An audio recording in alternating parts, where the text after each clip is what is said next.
El nerviosismo es justo todo lo contrario al estado de calma y de relajación. El nerviosismo es uno de los primeros obstáculos, por ejemplo, para dormir, ¿no? Pero podemos estar durante el día también con un estado de activación. Por ejemplo, si no hemos descansado lo suficiente, vamos a tener un estado de activación elevado. El nerviosismo es un estado fisiológico, pero también es un estado cognitivo, ¿no? De pensamiento. Nuestros patrones de la respuesta fisiológica van a estar más elevados de lo normal. Es decir, nuestro ritmo cardíaco va a ser un poco más elevado de lo normal, vamos a tener sensación de tensión en la musculatura porque hemos descargado adrenalina y cortisol, ¿no? En el torrente sanguíneo, vamos a tener la sensación de que necesitamos más oxígeno, ¿no? Eso tiene que ver con el ritmo cardíaco. Si el ritmo cardíaco va más rápido, necesitamos más oxigenación.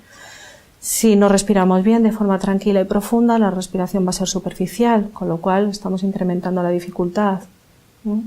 Si no recibimos un oxígeno adecuado, no podemos pensar con claridad. Entonces, el nerviosismo es un estado de alteración general de nuestra respuesta fisiológica normal. Pues las recomendaciones para el nerviosismo serían las mismas que nos sirven para inducir el sueño en un principio, ¿no? En ese estado de la primera parte del sueño, que era el estado de relajación. Podemos combatirlo de muchas maneras. Lo que suelo recomendar siempre es que miremos a lo largo de nuestro día cuáles son las situaciones que nos generan ese estado de nerviosismo, que tomemos conciencia, que las conozcamos y que entonces en esas situaciones incorporemos un patrón diferente de respiración. La respiración es la base de cualquier técnica de relajación. La respiración del ser humano tendría que ser la natural, que es la profunda y la regular. Pero hoy en día, con las exigencias de la vida diaria, tenemos unas respiraciones rápidas y superficiales. Entonces, la clave para combatir es, primero, la conciencia de qué es lo que me genera nerviosismo y, segundo, empezar a tomar conciencia de mi respiración. Además de eso, podemos hacer más cosas como practicar meditación o relajación. Hay muchas técnicas de relajación y de meditación, pero siempre la base de todas ellas es la respiración profunda y regular.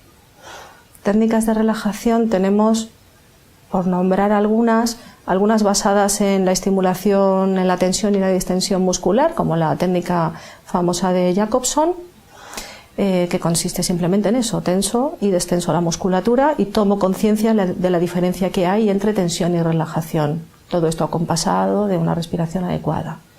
Hay otra técnica interesante que es la autógena de Schultz, que consiste sobre todo en inducir sensaciones de calor y relajación en las extremidades. Es una técnica muy larga, pero hay unas formas abreviadas de trabajar con ella.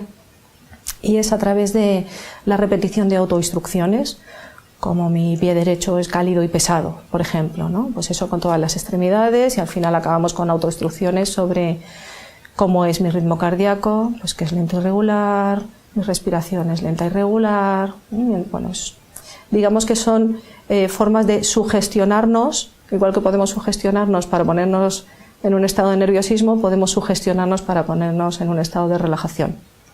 Una técnica muy interesante tiene que ver con las visualizaciones, que es visualizar situaciones relajantes. A la mayoría de la gente le da mucho resultado visualizarse en la playa, en el mar, la bajada de una montaña. Entonces, la bajada de una montaña es muy útil porque sería una técnica casi prehipnótica, con la sensación de bajada. Entonces, te imaginas bajando tranquilamente, te imaginas el entorno, los colores, la brisa suave. Y luego tenemos las técnicas de meditación que se basan sobre todo en la respiración. Una muy sencilla es tomar conciencia de cómo es la respiración y a partir de ahí empezar a centrarnos en las sensaciones físicas que tenemos cuando respiramos, pues cómo entra el aire por nuestras fosas nasales, cómo llega a los pulmones, cómo sale. Y una vez que tomamos conciencia podemos empezar a contar respiraciones de forma mental. Contamos de 1 a 5 y de 5 a 1 y otra vez de 1 a 5 y de 5 a 1. Contar no es lo importante. Lo importante es que mientras contamos dejamos de pensar en otra cosa. Esas serían unas de las claves. Luego, en la vida diaria tendríamos que tomar conciencia de 3 cosas básicas que tendemos a hacer con mucha rapidez y que nos aceleran.